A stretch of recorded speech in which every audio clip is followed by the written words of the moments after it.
a final Washington farewell to the nation's 46th Vice President, Dick Cheney. The funeral at Washington's National Cathedral, bringing together 2 former presidents, 4 vice presidents, and a bipartisan group of Cheney's political adversaries and allies. President George W. Bush chose Cheney, a former congressman from Wyoming and White House chief of staff, to be his running mate in 2000. You did not know Dick Cheney unless you understood his greatest concerns and ambitions were for his country.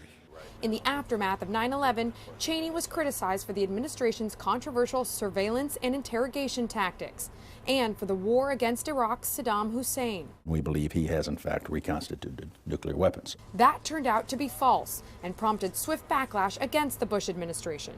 Cheney endorsed Donald Trump in 2016, but in a political bombshell, backed Democrat Kamala Harris last year. In our nation's 246-year history, there has never been an individual who is a greater threat to our republic than Donald Trump. My dad's devotion to America was deep and substantive. Cheney's daughter Liz, a former member of Congress, remembered her father as a patriot. Though he was inspired to service by President Kennedy, Dick Cheney became a Republican.